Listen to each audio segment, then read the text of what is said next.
కేంద్ర మాజీ మంత్రి పుంజల శివశంకర్ కు నేతలు నివాళులర్పిస్తున్నారు. జూబ్లీహిల్స్ రోడ్ నెంబర్ 52లోని శివశంకర్ నివాసానికి వెళ్లి నివాళులర్పించారు సీఎం కేసీఆర్. ఆయనతో పాటు రాష్ట్ర ప్రముఖులు, అన్ని పార్టీల నేతలు మాజీ కేంద్ర మంత్రికి నివాళులర్పించారు.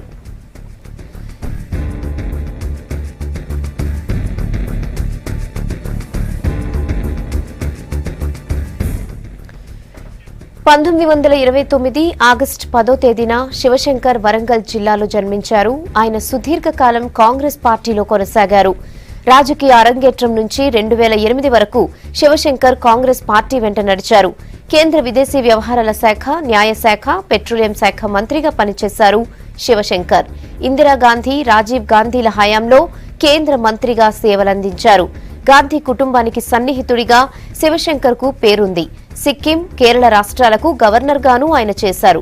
2008 తర్వాత ఆయన కొద్ది కాలం ప్రజారాజ్యానికి వెళ్లి తిరిగి కాంగ్రెస్ లో చేరారు.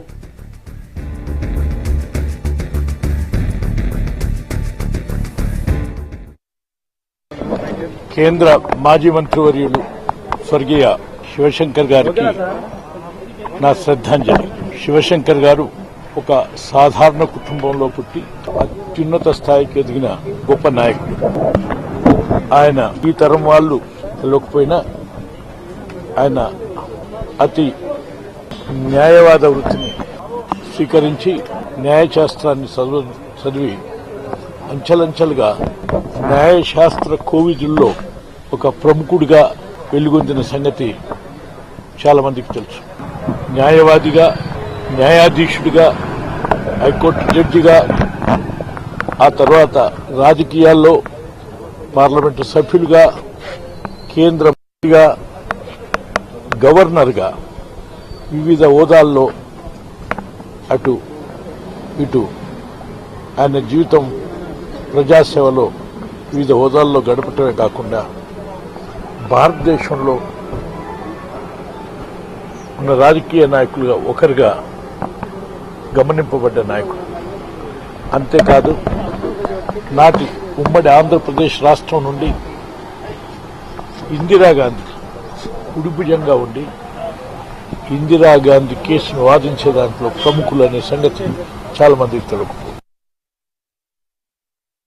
పెద్దలు మాజీ కేంద్ర మంత్రివర్యులు, మాజీ గవర్నర్గా కేరళకు, సిక్కింకి గవర్నర్గా, కేంద్రంలో నేను అనుకుంటాను ఎన్ని పోర్ట్ఫోలియోస్ ఉన్నాయి అన్ని పోర్ట్ఫోలియోలో ఆయన కేంద్ర మంత్రిగా పనిచేసి మరి బలహీన వర్గాలకు అధికారంలో, కేంద్రంలో, రాష్ట్రంలో కాంగ్రెస్ పార్టీ అధికారంలో ఉన్న బలహీన వర్గాలకు ఎప్పుడు అన్యాయం జరిగినా కేంద్రంలో ఉన్నటువంటి నాయకులతోని, రాష్ట్రంలో ఉన్నటువంటి నాయకులతోని నిర్మోమాటంగా పోరాటం చేసినటువంటి ఏకైక బలహీన వర్గాల నాయకుడు శివశంకర్ గారు.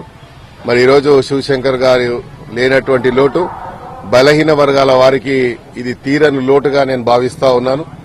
మరి వారి ఆత్మకు శాంతి కలగాలని, మరి ప్రత్యేకంగా వారి కుటుంబ సభ్యులందరికీ కూడా భగవంతుడు మనోధైర్యాన్ని ఇవ్వాలని మనసా వాచా వేడుకుంటూ,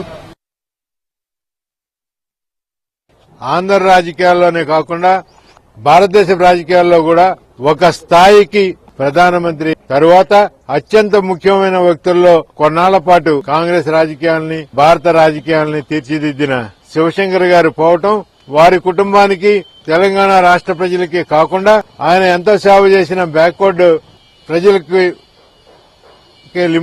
లిమిటే కాకుండా కాంగ్రెస్ పార్టీకే కాకుండా రాష్ట్రానికి, దేశానికి ఒక తీరని లోటు, నష్టం. వారి ఆత్మశాంతి పరిపూర్ణంగా జరుగుతుందని, ఈ తీర్చలేని లోటుని వారి కుటుంబం అధిగమించి ముందుకు సాగుతారని